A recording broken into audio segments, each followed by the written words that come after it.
Hello, my loves. How are you guys? I want to talk to you guys today about time, the concepts of time that we hold, and our relationships with time.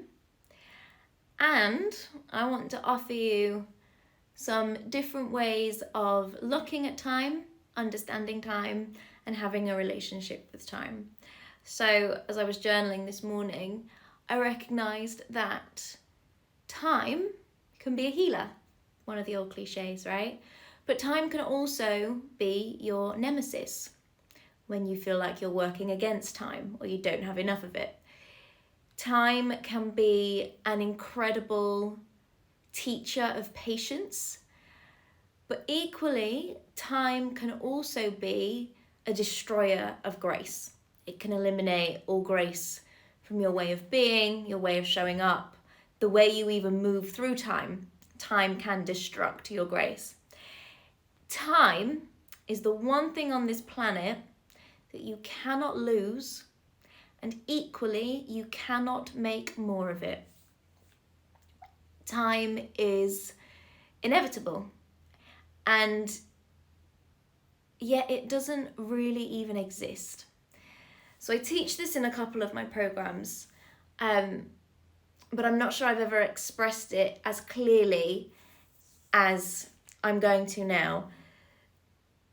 So time, to all intents and purposes, is just an illusion.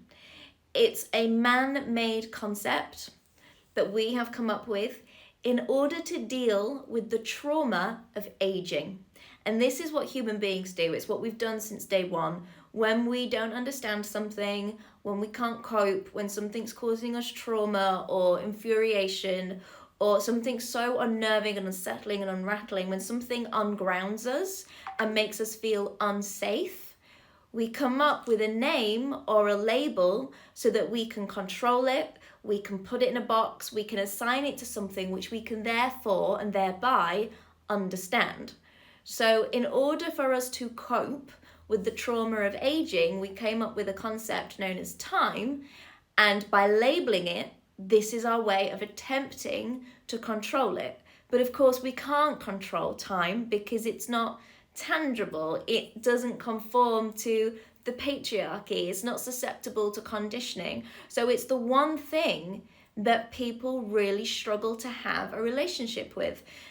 For those of you who don't know, one of the topics that I'm globally known for is teaching on money consciousness, on money flow. And when I talk about money, I do talk about how we can lose it and how we can make more of it, how we can gain it, how we can leverage it, how we can expand it, how we can have money be both tangible and intangible, how we can work with the practicalities of it and with the energetics of it. But when it comes to time is not biased for anyone. Time is not leverageable or tangible for anyone. Time treats us all equally. And what I find really interesting is that this label that we've assigned to it, not just the word time, but everything that comes under that, days of the week, the months, the hours, the minutes, the years, the decades, like all of these concepts of time, these are just our ways of trying to control something which ultimately we don't understand and we fear to a point. It's true that we all live and die. It's true that the amount of space between being born and dying is quantifiable, I suppose. And many people fear death, and the reason they fear death is because they fear running out of time, or they fear not having achieved or done or received all that they desire within this so-called time. And so we go about our lives, particularly our adult lives, with this really skewed relationship of time. And something that I've noticed in my clients, in myself, in conversations that I've been having in the various Voxer groups that I hold for my masterminds recently, is that when we attach time to our goals and our visions, we end up suffocating the dream. So there was a conversation taking place in one of my masterminds recently when we were talking about 7D manifestations. It's another topic that I teach on quite regularly. And one of the women in the mastermind was saying she had a 7D manifestation and desire to make her first 10K month by the end of December 2021. And we had a beautiful conversation about it, all around the energetics and the emotions and the strategies and all of the things inside this Voxer group. But that comment has weighed on my mind ever since, and this must have been a few weeks ago now. And I've really been thinking about this obsession that we have with time. And so whether you have a 10K goal, a 20K goal, a 100K goal, a £1 million goal, multi-million-dollar goal, whatever it is, or whether it's something else like wanting to achieve something by a certain age, maybe get married and have children by a certain age. That's quite a classic one that's a condition of the patriarchy. It's kind of a side effect of living under such a brainwashed patriarchal control paradigm, by the by. Whatever we deem to be our goal, our desire, our dream, as soon as we attach it to a quantifiable time frame, we suck the life out of it and it becomes less achievable. And I'll tell you why. Because dreams, desires, visions, things that we imagine and really aspire to for ourselves, things that we pursue with emotional intent, those things come from our heart. They come from our soul. They come from the purest, most beautiful aspect of who we are. I refer to it as the expression of divinity pouring through you as your human filter. All that you desire, all that you want to achieve in this world, all that you want to be, all that you want to have, that's your soul speaking to you through the filter of your heart. That's why you have emotions attached to it, right? That's when you think about all of the dreams and the things that you want to achieve, it makes you smile, it makes your cheeks hurt, sometimes it makes your eyes well up. You get super emotional when you think about all these things that you want to do in life, these things that you want to achieve, these experiences that you want to have, right? Your visions, your dreams, your passions. These are all soulful expressions of your soul self coming through the filter of your humanness, coming through the filter of your human heart. It's all felt. It's very, very feminine energy. And this applies for men as well. We all have masculine and feminine energy. We all come from a man and a woman, biologically speaking, right? And so as soon as we attach that soulful expression, that emotion, that desire to something which is essentially patriarchally constructed, i.e. time, that patriarchal paradigm becomes a box or a cage around the dream. And then that dream can no longer expand into what it was always meant to be. Does that make sense? Because time really is just an illusion. It doesn't exist. We've just applied patriarchal paradigm and control understandings to it to help us cope with the trauma. So we've divided our entire life up into decades, years, months, weeks, days, hours, minutes, even seconds, and we become obsessed with what's achieved and what's not achieved inside these man-made constructs, these controlled patriarchal paradigms.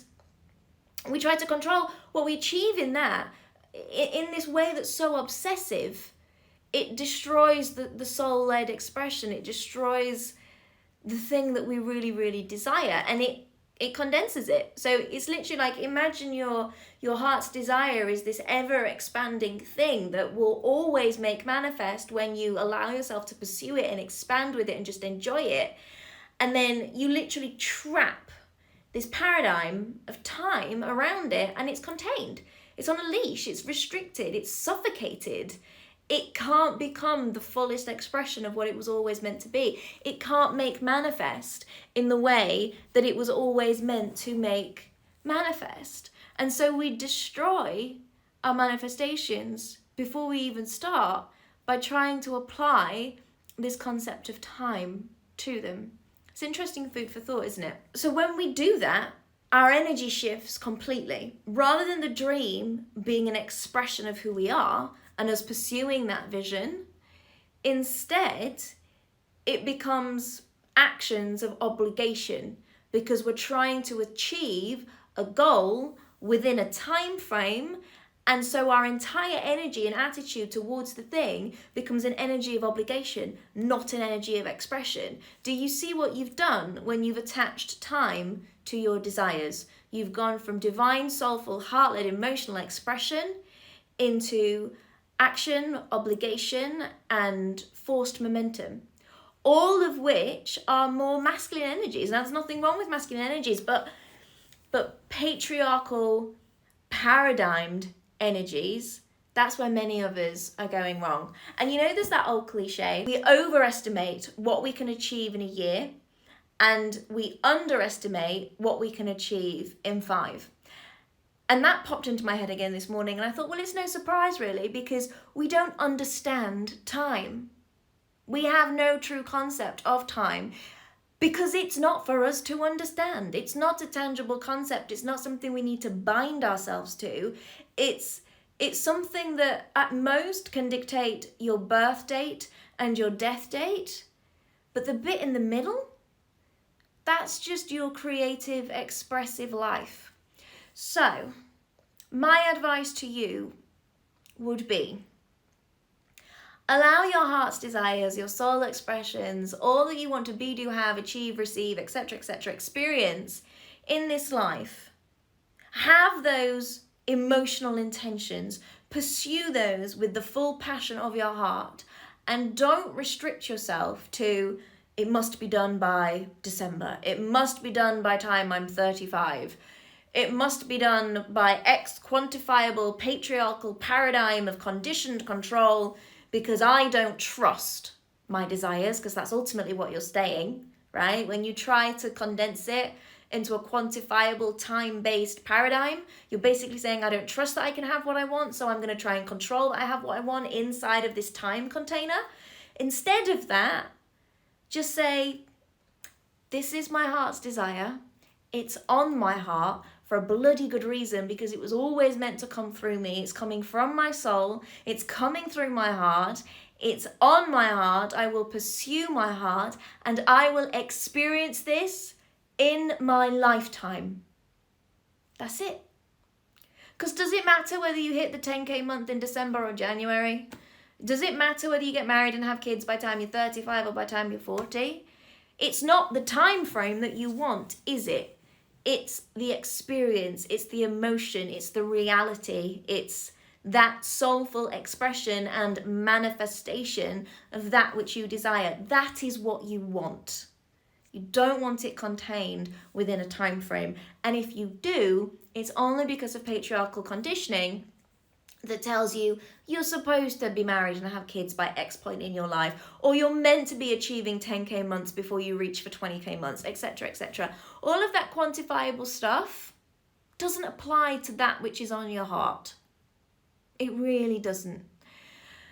So free yourself from this illusion of time. Free yourself from the patriarchal paradigms. Free yourself from subscribing to anything that doesn't end with in my lifetime. Because if it's yours to desire, it's yours to experience in this lifetime, and you will experience it in this lifetime, especially when you free yourself from the constraints of time. That was it, my loves. That's all I wanted to share with you today. I hope that was insightful and give you food for thought midweek. If you're not already signed up, I'm going to be riffing on more topics like this and how to make these beautiful subtle shifts in your life all week next week. I'm running a completely free event. It's called The Shift, a 5-day devotional divine experience to help you reset, recharge, recalibrate, rebirth yourself, shift in really subtle ways, embody some of these nuanced understandings of life and how we do life to help you make radical change, but in the most beautiful, subtle, divine ways. I'm holding it completely for free. You're all welcome to come, men and women. It's every day next week, but you do have to sign up because I won't be doing it on Instagram. I'll be doing it in a private Facebook group. So head over to the link in my bio, sign up. It's completely free. Head over to Facebook, introduce yourself, and I'll be hosting all the live streams in there. And I hope to see plenty of you there. And if you're signed up already, thank you so much. Please don't forget to invite your friends and your family and your loved ones, because this really is a collective effort. The more we all shift, the more we change our inner worlds, the more impact and promise we can have in the outer world, in the bigger world, and the more radical change we can make for the better. So that's my intention, that's my heart's desire. No time frame, just a lifetime gig. I will hopefully see many of you next week. Love you guys, take care.